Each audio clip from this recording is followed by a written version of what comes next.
We are in Revelation chapter, chapter 6, I guess it is.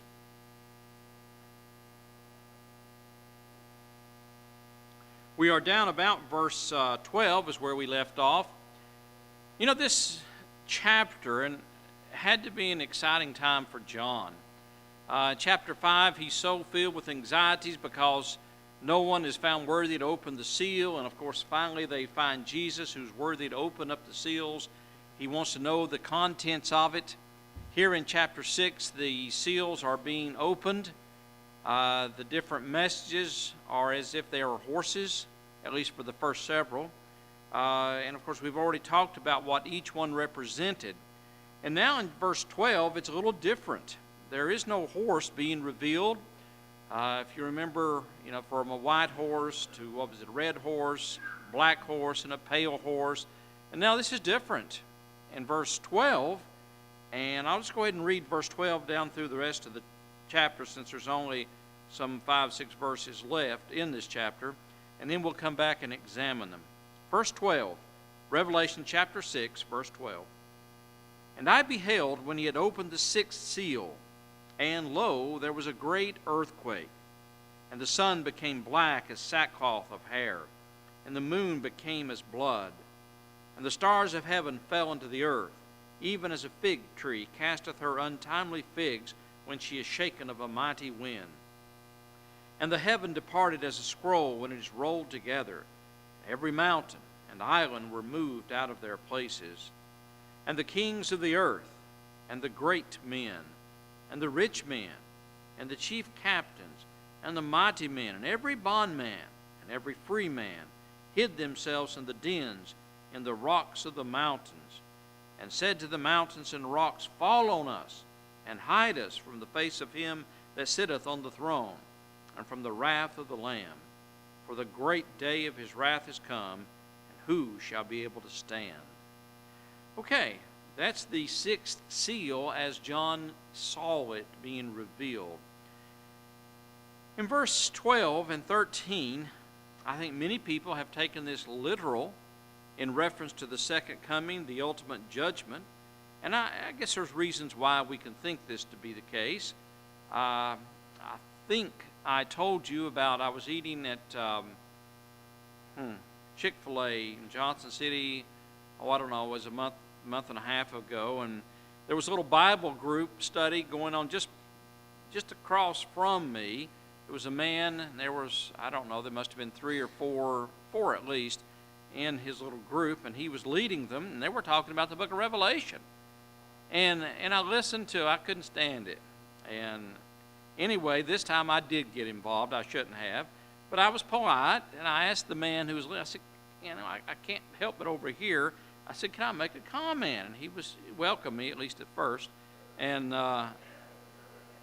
but, he was, all this was futuristic, and this is happening, that's fulfilling this and that.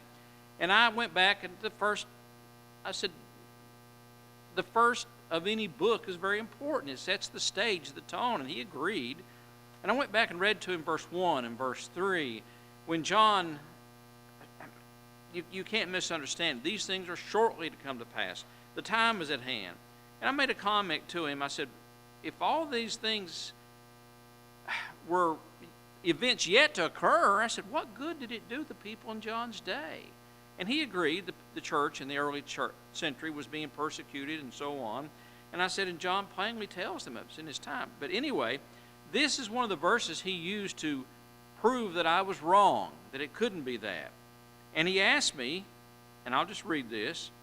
He said, have you seen, the middle of verse 12, a great earthquake, and the sun became black as sackcloth of hair, and the moon became as blood, and the stars of heaven fell into the earth. He said, you haven't seen that. That hasn't happened in our lifetime. And I said, sir, it's figurative language, which he was taking, literal, that the moon had not in our lifetime or in the past history turned red, and the stars of heaven had fallen, and, etc., the things that we just read here. And, of course, I went back to Matthew 24, and we may do that too here in our study. But my point being, this was never meant to be interpreted in a literal sense. When John saw this vision, and he did see these things that as they were going to happen, but anytime you read, or most every time, I'll put it that way, about the earthquake and the moon turning to blood and so forth, it had representation of judgment that was coming. Even back, and we'll look at this passage in a moment, Isaiah, hundreds of years prior to John, wrote about the judgment coming upon Babylon and others, and he used some of this same figurative language. For instance, let's turn back to Isaiah chapter, I don't know where to turn to exactly, start with. Chapter 26. Isaiah chapter 26.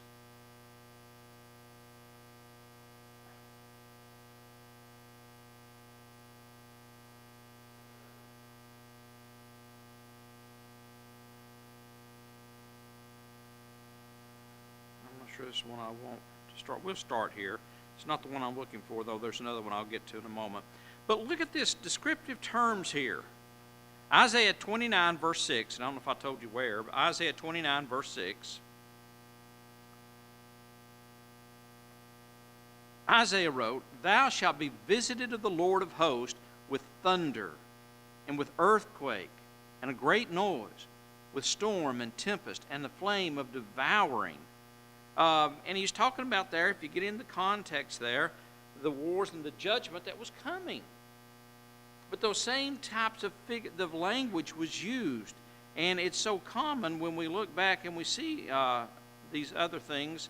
Let me go back now, and I'll find you the passage that I had reference to, or thinking about at least. Isaiah 13. And I apologize, that's where I should have started with. Isaiah 13. Go back and look at verse 1. Isaiah 13, we'll start at verse 1.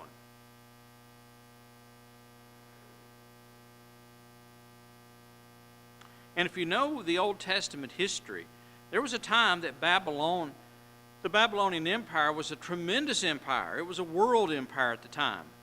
Verse 1, the burden of Babylon, which Isaiah, the son of Amos, did see. The burden of whom? The burden of Babylon. Okay? This nation.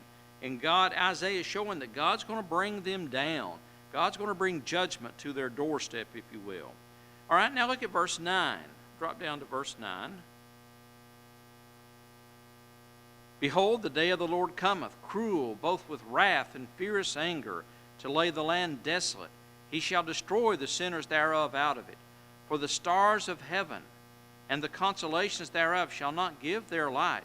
The sun shall be darkened in his going forth. The moon shall not cause her light to shine." Now in verse 11, somebody says, well, that's talking about the entire world. Keep reading. "And I will punish the world for their iniquity, and the wicked for their iniquity. And I will cause the arrogance of the proud to cease, and lay low the haughtiness of the terrible." Now remember what I told you. Babylonian was this huge empire, and it is considered as the world in this text here. All right, if we go on down, let me find it real quick, because I looked at this just the other day. And he goes on and he talks about again, verse 17.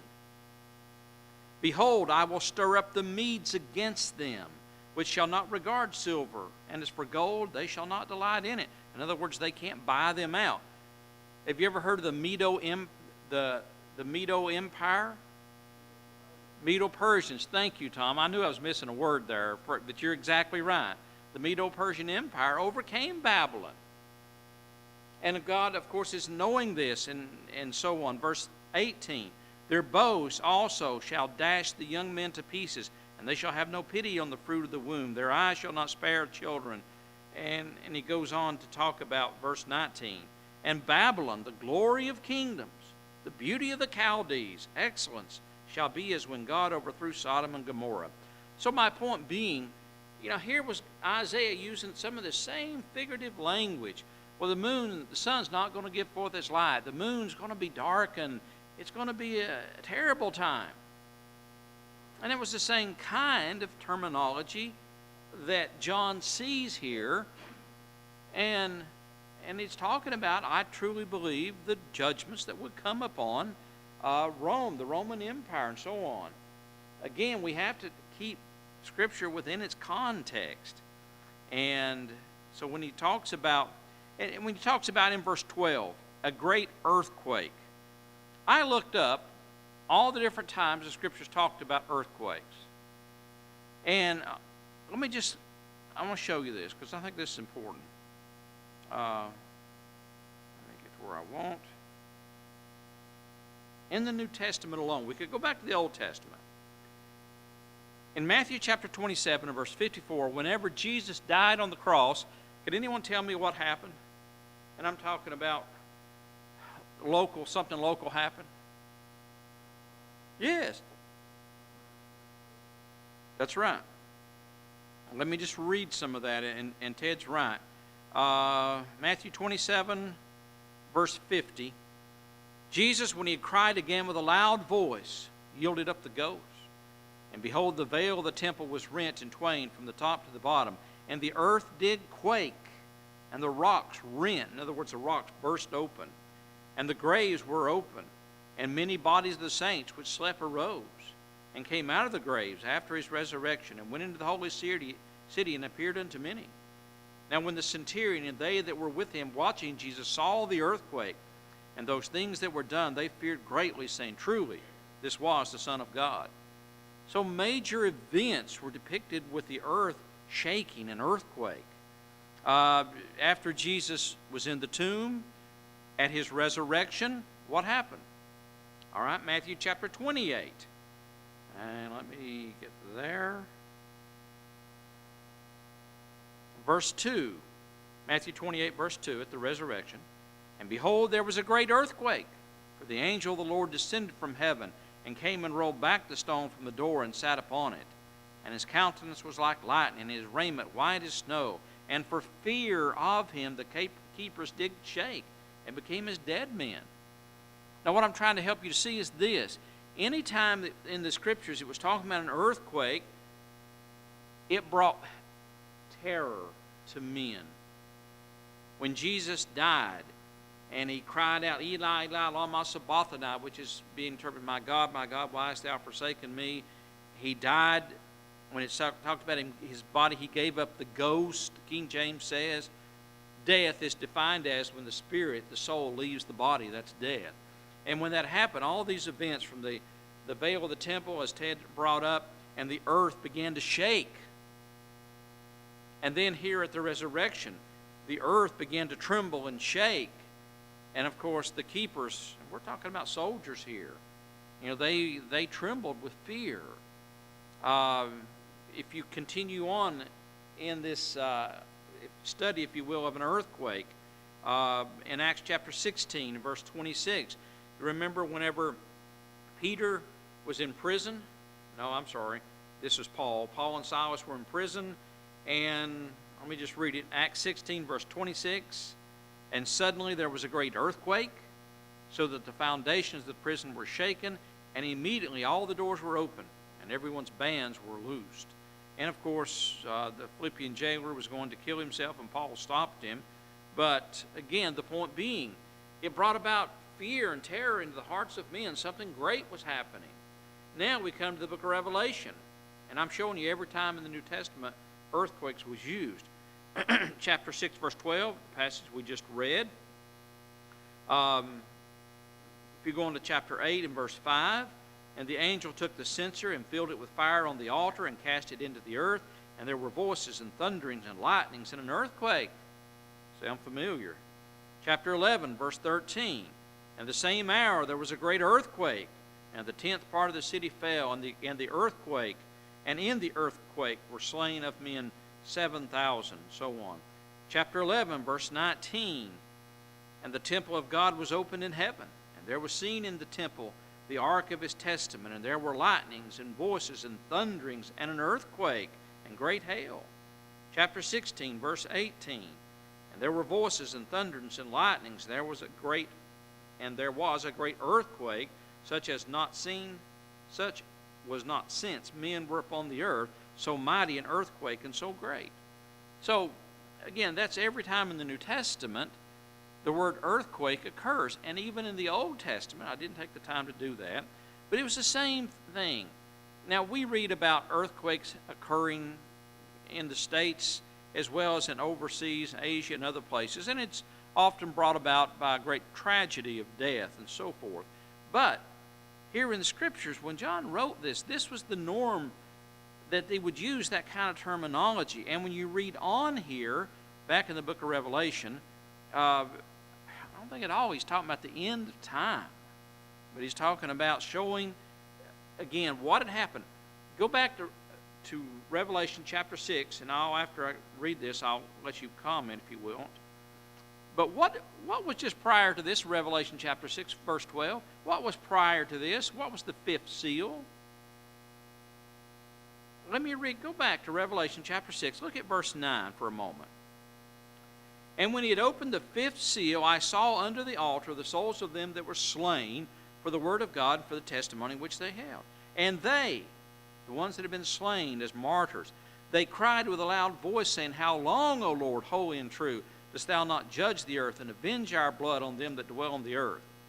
How long is the answer? And now the next seal, it opens with an earthquake, with lightnings. The sun's not going to give forth its light. Here's your answer. You want to know, is there going to be, is God still in charge? Is he still able?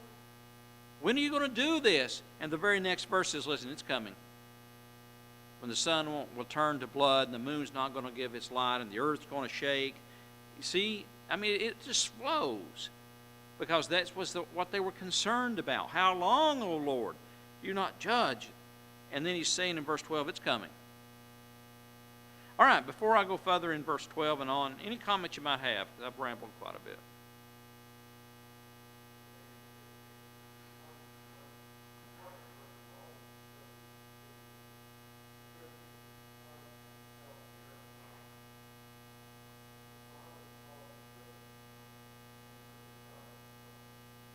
Correct.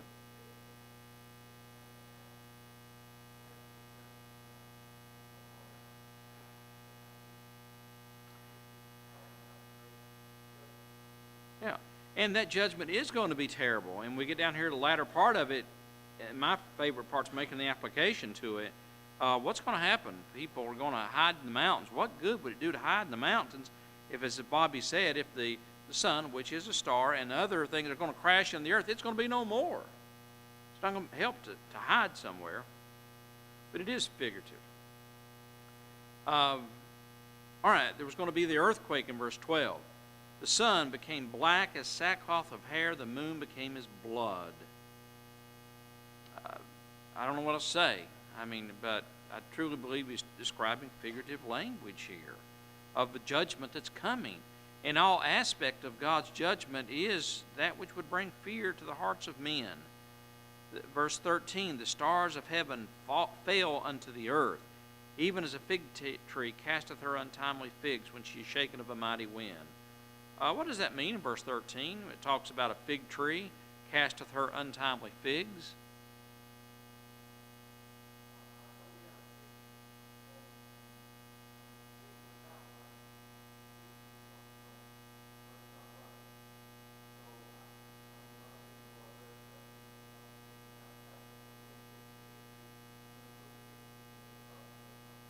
Well, I think that's exactly it. And we've all seen heavy storms that's come through, maybe after, mid-spring or early summer. I don't care if it's an apple tree. I'm sure that, Sandra's seen this before, or other type things. When the wind was, you come through and there's all these, small limbs or branches or leaves or even things like, whether it be figs, which were common in that day. But, we've seen things like that happen. And it always represents what? A terrible storm.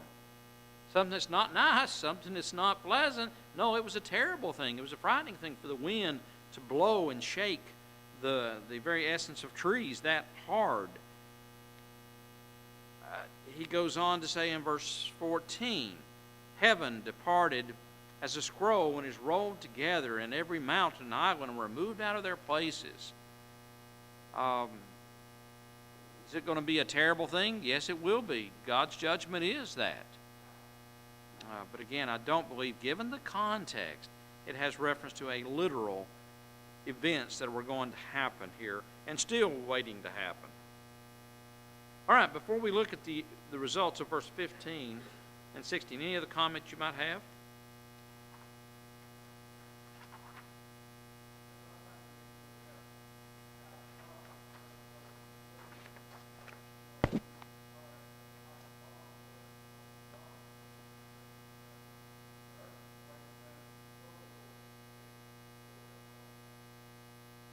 Yeah, I think I've mentioned this in the past, but it bears repeating perhaps. Butch talked about how powerful an earthquake can be. Um, some of the events, I know Japan, what's some other cities or countries in our world that have had, in the last last decade, I was going to say 5 years, but the last decade, have had terrible earthquakes. In the Middle East, I know they've had some. Wasn't there one in Syria not all that long ago? Am I right? Anyway, even in our country, have you ever heard of the Meridian Fault? The Meridian Fault is I don't know if you call it a crack in the earth crust. I don't know what that is. I'm not a geologist. But it runs from, yeah, thank you. I would have said that, but I just didn't. But anyway, it comes right through West Tennessee, on up into some of the other, Missouri, Arkansas, and yes. Yeah, I didn't say that right either, did I? All right. But the point being, if you look back to the winter of 1911, 1912, one of my favorite, not necessarily Connie's favorite places to go, is Reelfoot Lake. And that lake was actually caused by the winter of 1811, 1812. The earth, literally, from what reports were, rose up and actually fell, just sunk. And the Mississippi flowed, they call it backward. I think it's because water was cut off to where it was flowing down, and actually was diverted and filled in that lake. And that lake's some 18,000, square miles, I guess that would be. But it's a very shallow lake. It averages a height of 5.5 foot deep. And it's tremendous, because you have so much cover and things. It's a tremendous fishery. It always has been, and so on. But that was caused because of an earthquake, or due to an earthquake. And I don't know if you keep up with anything. Last time we were going to Reelfoot, Connie was looking and seeing if there was any tremors, but they still have tremors in that general area because of that fault going through that area. And scientists predict that at some time in the future there'll be another major earthquake there, because they still have tremors in that area. But anyway, that's caused by an earthquake, and that had to do a lot of damage. You think about all the trees, all of a sudden, and the roots that would have been popping, and I mean, as the trees began to tumble and so forth, as the earth was just collapsing, and all these events that would have occurred, that would have had to have been something to have beheld. Now, if you would have been living there, and of course it was highly populated in 1811, 1812 with Indians, there were some settlers who were already in the area, because some had even written about it. That earthquake was felt as far away as New York. But the point being, if you were there and survived it, what kind of impact would that have upon your mind? Would you have not have thought about the power of God above? Whether you might have even attributed it to God, but you certainly was seeing that kind of power. Again, if you can only imagine, here's all these these trees and so forth, and all of a sudden they began to crash and the pop. You've cut a tree down before, been around when someone has cut a tree down, and even that tree falling, if it's a big tree, makes a tremendous noise. But if you can imagine, as these trees began to fall and tumble, and the roots and everything breaking, it had to be a very loud noise. If you ever go in that way, and I mentioned this before, but there is trying to think how they would describe it, a museum of sorts in, I used to know where that was at, Obion County, I guess it is. But anyway, they have something, they've depicted it, what it would have looked like, and the sound events would have occurred. And it was amazing, tremble. They have a platform there that you stand on. Of course, this is just how they would have assumed it. But you'd stand there, and of course, and you're seeing that, and then this whole thing starts to shake, and it's interesting. Okay, I'll go back to the Bible. All right, any other comments about this part of our text?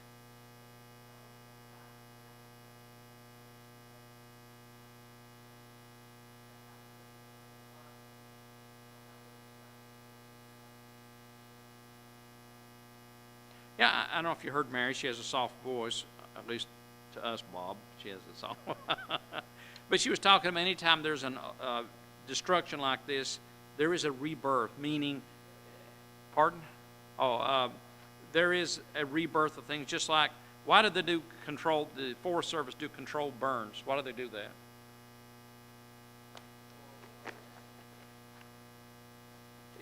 That, and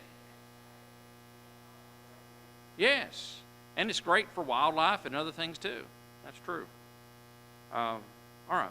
And if you know anything about some of the pines out west, the seeds are actually caused to I don't germinate's the right word, but those pine cones to open up only when it's within fire. When fire comes and they burn is when they actually, get to the point where they can germinate and so on. So it can bring about good things.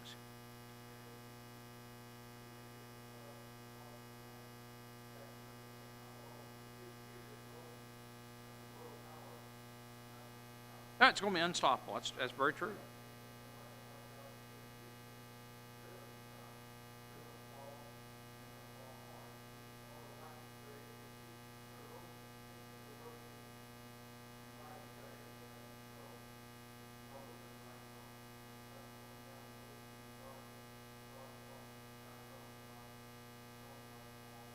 And these people are being seen a vision in verse 15 of the results of God's judgment, that Rome is coming down. And I should have focused instead of all the other on that issue, Bobby, because you're exactly right.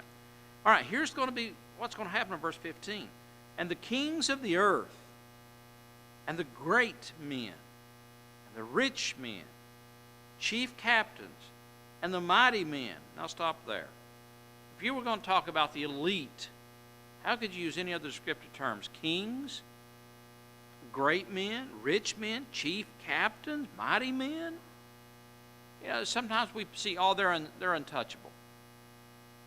It doesn't affect the emperor. It doesn't affect, the Senate of Rome. It doesn't affect no, it's going to affect them.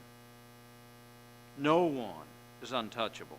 Everyone here is going to receive this judgment. And he goes on to say, not only the mighty men, and every bondman and free man. What's a bondman? Slave. From the king to the slave. It's getting them all. Every free man hid themselves in the dens and in the rocks of the mountains, and said to the mountains and rocks, fall on us and hide us from the face of him that sitteth on the throne, and from the wrath of the Lamb. I find that amazing that these men who seem to be in these positions of power, and I don't know what else to use the word, but untouchable, they're going to hide. They're going to run to the mountains. They're going to hide in caves.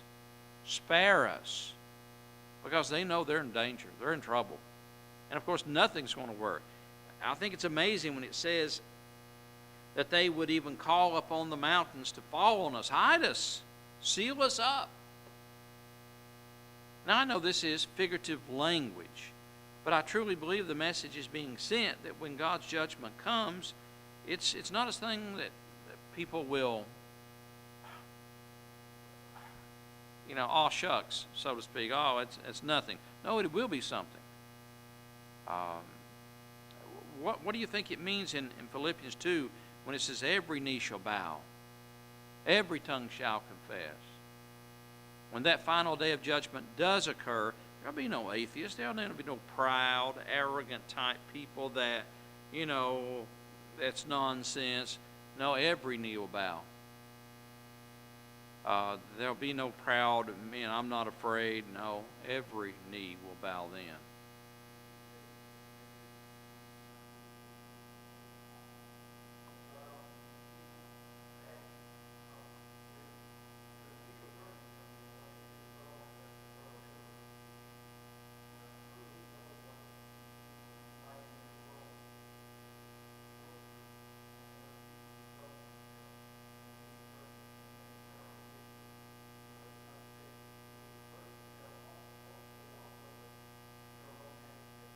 Yeah, the Babylonian Empire, then the Roman, then the Medo-Persian Empire, and then the Roman Empire was, or was it the Greece, then the Roman? I need to get Tom in here on that. He has studied that part of history quite a bit. Okay, any other comments, though, about this? Judgment. It's never going to be a pleasant time. And that was the case here. Verse 16, I'll read it again for emphasis. In verse 17, and said to the mountains and rocks, fall on us and hide us from the face of him that sitteth on the throne and from the wrath of the Lamb. For the great day of his wrath is come, and who shall be able to stand? So that's the vision that John sees. I think it bears importance. The last vision, the fifth seal, the souls of those that were beheaded. How long? How long? How long? And now, the sixth seal, the earth, he begins by seeing the earthquake, and the sun won't give her light, and the moon turn to blood, and so on.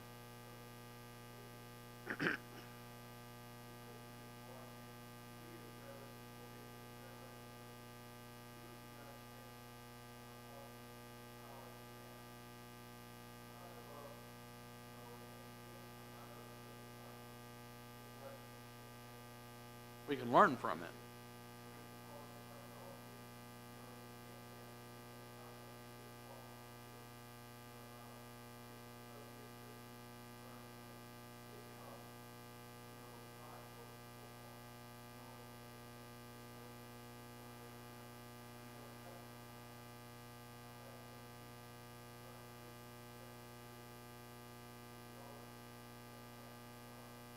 It's true.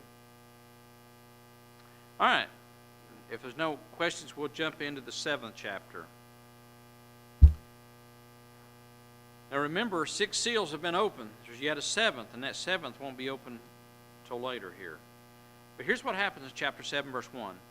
And after these things I saw 4 angels standing on the 4 corners of the earth, holding the 4 winds of the earth, and that the wind should not blow on the earth, nor the sea, nor on any tree.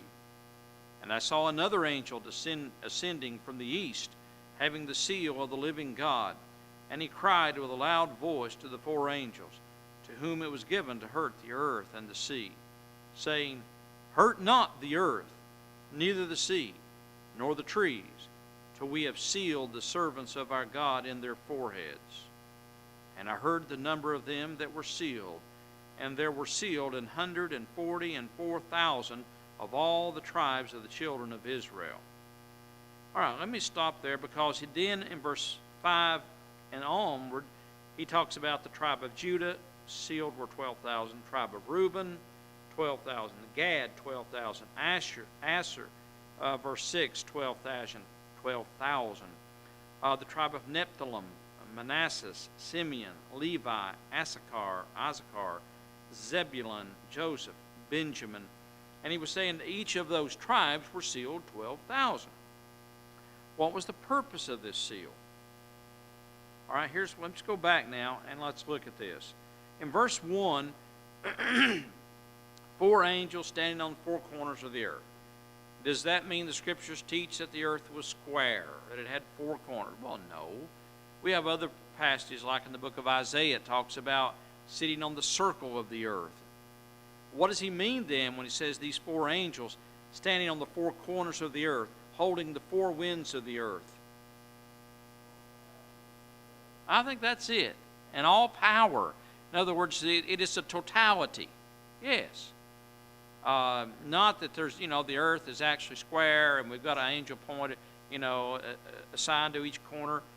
I do think that's the idea. North, east, south, northwest, it is the totality is what he is describing here. Verse 2, he sees an angel descending from the east, having the seal of the living God. He cried out and says to these angels, the latter part of verse 2, don't hurt the earth and the sea. Verse 3, hurt not the earth, neither the sea, nor the trees, till we have sealed the servants of our God in their foreheads. Now, think, context. What is the early church going through? Persecution, terrible persecution, trials and difficulties that we as Christians have never seen before or after, I'm convinced, in this sense.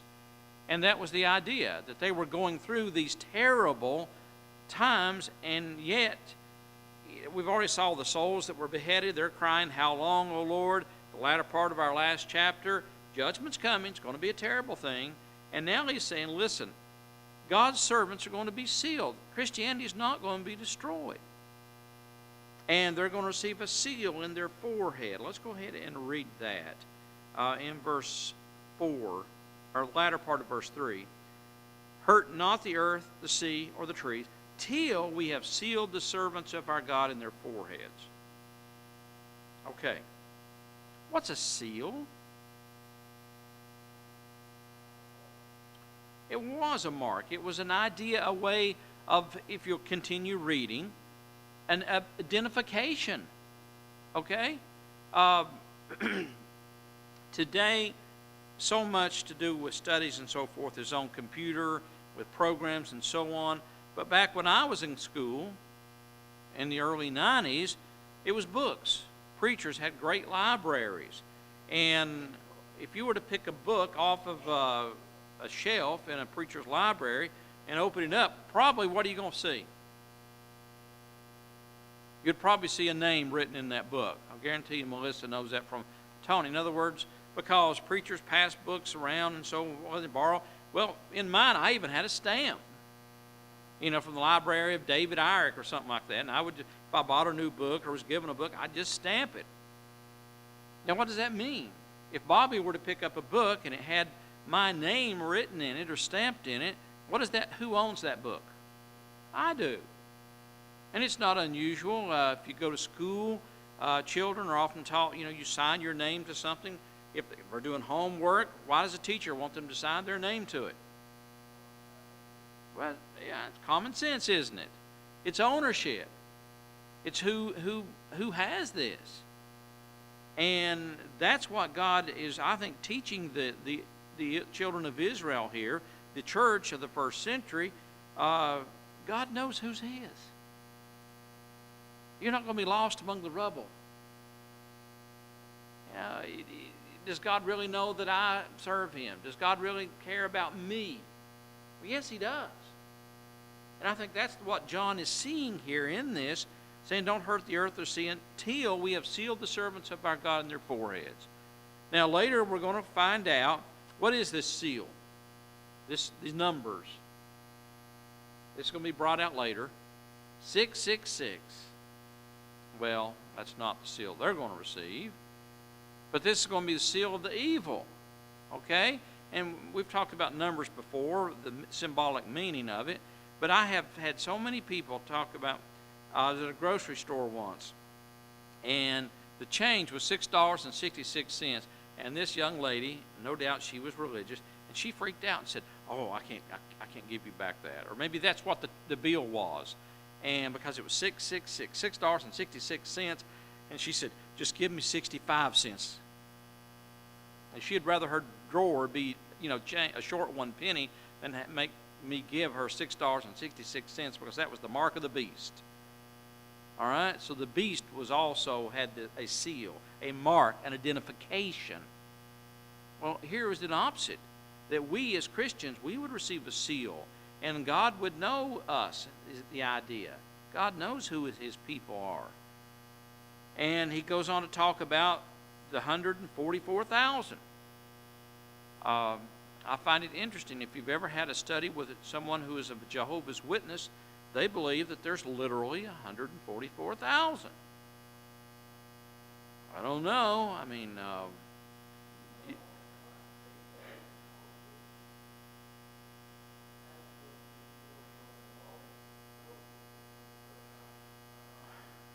of Judah, yeah.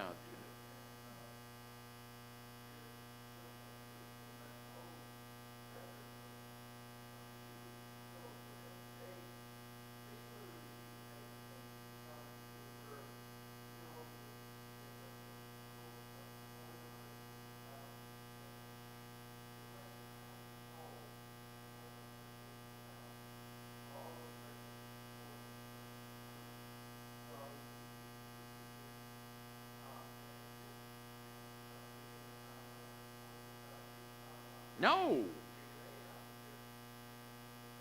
And these were Jews. You know, how many can all of a sudden say now that they're a physical Jew? These were the tribe of Judah and Reuben and Gad. I know it's your point, Bob, but I'm saying, you know, here in America, aren't most of us Gentiles? Even those who would be involved in the Jehovah's Witness are Gentiles? All right, so as we can see, our time is up. But be studying this if you'd like, and ask yourself the question, why? Why 12? Why 12,000? Why the 12 tribes? What does that mean? And I think there is a meaning behind it. All right, I appreciate your participation. Thank you for listening to me ramble. We'll pick it up at this section